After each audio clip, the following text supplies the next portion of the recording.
Operation Sindoor కంటే ముందు ఎప్పుడైతే ఒక బీఎస్ఎఫ్ జవాన్ మన బార్డర్ని దాటి పాకిస్తాన్ బార్డర్లోకి భూభాగంలోకి వెళ్ళిపోయాడు అనేటువంటి వార్త ఏప్రిల్ 23వ తారీఖున వచ్చింది. అప్పటి నుంచి కూడా పూర్తిగా ఆ జవాన్ పాకిస్తాన్ చెరలోనే ఉన్నటువంటి పరిస్థితి. అప్పటి నుంచి కూడా చాలా టెన్షన్ వాతావరణం, కుటుంబ సభ్యులు కూడా కొంత ఆందోళన కూడా వ్యక్తం చేసిండ్రు. ఎందుకంటే ఆల్మోస్ట్ ఒక 20 రోజుల నుంచి నెల రోజుల మధ్యలోనే అయిపోతోంది ఆయన వాళ్ళ చెరలో ఉన్నటువంటి పరిస్థితి. కానీ బీఎస్ఎఫ్ జవాన్లు ఆర్ అక్కడ పాక్కి సంబంధించిన రేంజర్లు ఎవరైతే ఉంటారో వాళ్ళు కూడా ఈ బార్డర్స్ అంటే మన బార్డర్స్ ఏమో బీఎస్ఎఫ్ జవాన్లు, పాకిస్తాన్ బార్డర్స్ ఏమో పాక్ రేంజర్లు గస్తీ కాస్తూ ఉంటారు.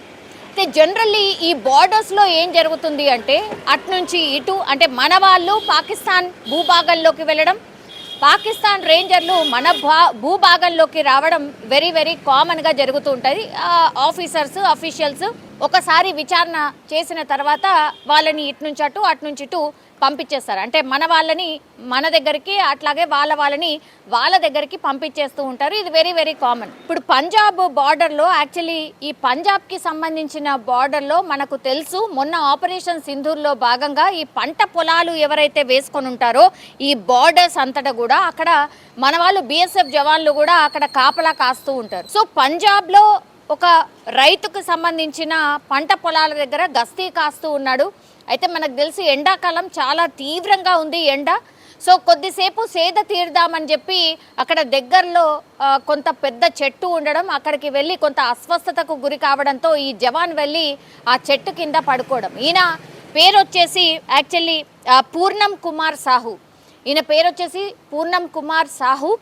ఈయన 23వ తారీఖున ఏప్రిల్ 3వ తారీఖున ఆయన వెళ్ళి ఇప్పుడు పాకిస్తాన్ భూభాగంలో ఉన్నటువంటి ఒక పెద్ద చెట్టు కిందికి వెళ్ళి కొంతసేపు పడుకోవడం అయితే జరిగింది. వెంటనే పాపం మరి తెలుసా తెలీదా ఏమవుతుంది అనుకున్నాడా ఏంటా తెలీదు సాహు.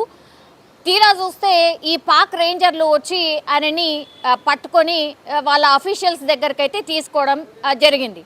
సో అప్పటి నుంచి కూడా మన ఆఫీసర్స్ అంటే ఈ బార్డర్లో ఉన్నటువంటి ఆఫీసర్స్ ఎవరైతే ఉన్నారో వాళ్ళు ఈ పాక్కి సంబంధించిన ఆఫీసర్స్తోని మాట్లాడి ఇది కామన్గా మన 2 దేశాల మధ్య బార్డర్స్లో గస్తీ కాస్తున్నటువంటి వాళ్ళు ఇటు నుంచి అటు పొరపాటున వస్తూ ఉంటారు కదా, అందులో భాగంగానే ఇది కూడా జరిగింది అని చెప్పినప్పటికీ కూడా వినకుండా ఈ జవాన్ అయితే అదుపులోకి తీసుకోవడం, విచారణ చేయడం స్టార్ట్ చేశారు. కానీ ఇంత లోపలనే కొంత మన బార్డర్స్లో ఉద్రిక్త పరిస్థితులు ఏర్పడడం, అంటే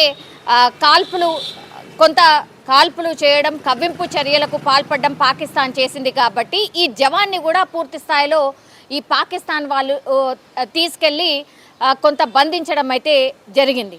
సో అప్పుడు ఈ ఫ్యామిలీ మెంబర్స్, ఈ సాహుకి సంబంధించిన ఫ్యామిలీ మెంబర్స్ వీళ్ళు కలకత్తాలో ఉంటారు. సో ఫ్యామిలీ మెంబర్స్ హుటాహుటిన రావడం, అట్లాగే సాహు వాళ్ళ భార్య కూడా గర్భవతిగా ఉంది. సో ఆమె వేడుకుంది, కుటుంబ సభ్యులు అందరూ కూడా వచ్చి వేడుకున్నటువంటి పరిస్థితి. మన ఆఫీసర్స్తోని మాట్లాడినప్పుడు కూడా వాళ్ళు భరోసా ఇచ్చారు, లేదు ఏం కాదమ్మా, ఖచ్చితంగా మేము సాహుని భద్రంగా తీసుకొస్తాము అనేటువంటి మాట కూడా చెప్పినప్పటికీ కూడా కొంత టెన్షన్ అయితే డెఫినెట్లీ ఏ కుటుంబ సభ్యులకైనా ఉంటుంది. ఆ తర్వాత ఆపరేషన్ సింధూర్ స్టార్ట్ అయిన తర్వాత మాత్రం ఈ ఫ్యామిలీ మెంబర్స్, సాహుకి సంబంధించిన ఫ్యామిలీ మెంబర్స్ మాత్రం ఆశలు వదులుకున్నారు. అసలు మన ఆఫీసర్స్ దగ్గరికి వచ్చి సాహు భార్య డైరెక్ట్గానే అడుగుతోంది, నిజంగా నా భర్త అసలు బతికే ఉన్నాడా లేదా, అంత ఇమోషనల్ అయిపోయిన పరిస్థితి. ఎందుకంటే మనకు తెలుసు ఆపరేషన్ సింధూర్ ఎంత ఏమంటారు సీరియస్గా జరిగిందో మనందరికీ తెలుసు. ఆ తర్వాత పరిణామాలు మనందరూ కూడా చూసినటువంటి పరిస్థితి. సో ఇప్పుడు సాహుని విడుదల చేస్తారా లేదా, ఇప్పుడున్న ఉద్రిక్త పరిస్థితిలో అసలు అవుతుందా లేదా అనేటువంటిది పెద్ద ఎత్తున చర్చ కూడా నడిచింది. ఆఫీసర్స్ ఎంత మాట్లాడినప్పటికీ కూడా విడిచిపెట్టలేదు, విచారణ పేరుతో ఆయనను పాకిస్తాన్లో ఉంచుకున్నటువంటి సందర్భం. కానీ హయ్యర్ అఫీషియల్స్ మాట్లాడినరు. ఇన్ని చర్చల తర్వాత ఈరోజు అతన్నైతే విడిచిపెట్టడం జరిగింది. సో కోల్కతాకు సంబంధించిన సాహు మాత్రం ఈరోజు వాఘా బార్డర్ ద్వారా విడిచిపెట్టడం అయితే జరిగింది. విచారణ చేశాము, లేదు పొరపాటున వచ్చాడు అనేటువంటి విషయాన్ని ఇప్పుడు పాకిస్తానే స్పష్టం చేసినటువంటి సందర్భం.